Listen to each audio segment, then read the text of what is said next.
Ang bubuyog ay isa sa mga karaniwang insekto na madalas nating nakikita sa mga halaman o bulaklak. Ang insektong ito ay maliit, may pakpak, at karaniwang itim ang kulay. Ang kanilang pukyutan ay masarap pagmasdan dahil ito ay naglalaman ng matamis na likido na tinatawag na honey.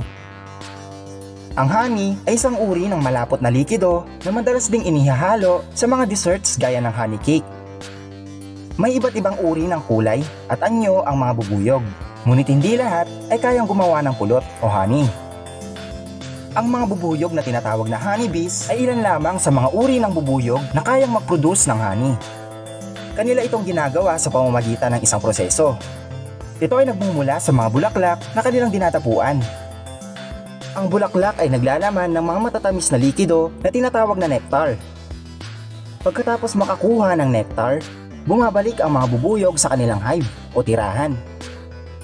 Ang nectar ay kanilang inalalagay sa mga cells o mga butas sa loob ng isang honeycomb.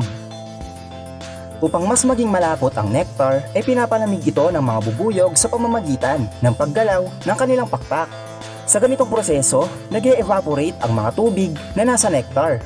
Sa ganitong paraan, ay unti-unting nagiging honey ang mga nectar na nakuha nila mula sa mga bulaklak ng mga halaman. Matapos magawa ang mga honey, ay tinatakpan ng mga bubuyog ang mga cells sa pamamagitan ng kanilang kandililya na tinatawag na beeswax. Ito ay upang mapanatiling sariwa ang mga nectar na kanilang naproduce at dito nabubuo ang matamis, masarap at masustansyang pulot o mas kilala sa Ingles bilang honey. Ngunit ayon sa ilang mga pag-aaral, ang mga nectar na nakonsumo ng mga honeybees ay isinusukan nila sa iba pang mga bubuyog.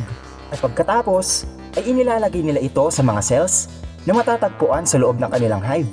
Ngunit may ilang mga eksperto ang hindi naniniwala sa prosesong ito. Ang pulot pukyutan ay madalas makita sa mga liblib na lugar, gaya ng gubat at tabing ilog. Maraming mga tao ang nangangahas na magpunta sa masusukal na gubat upang maghanap ng pulot pukyutan. Isa ito sa kinahihiligan ng mga tao dahil sa sarap at sa benepisyo nito sa kalusugan.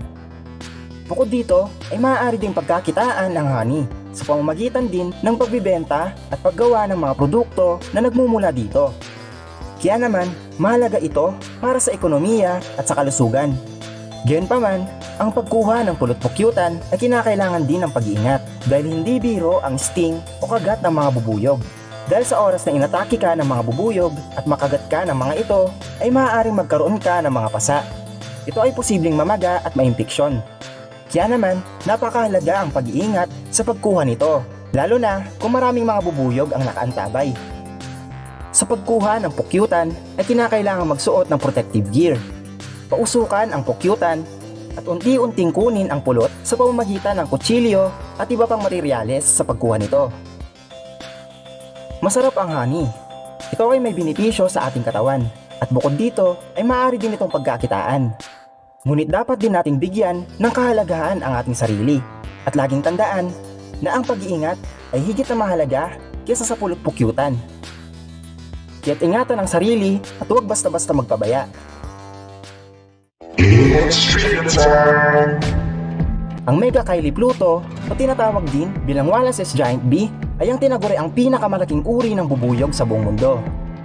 Ang wingspan nito ay nasa 63.5 mm o 2.5 inches. Una itong nadiskubre noong 1859 ng scientist na si Alfred Russel Wallace. Ayon sa isang article, ito ay matatagpuan sa bansang Indonesia. Maraming nag-aakala na extinct o hindi na umiiral ang bubuyog na ito. Hanggang sa nidiskubre ng isang American researcher na si Adam Messer ang 6 na pugad ng Mega Kylie Pluto sa island of Bacon at iba pang karatig isla nito.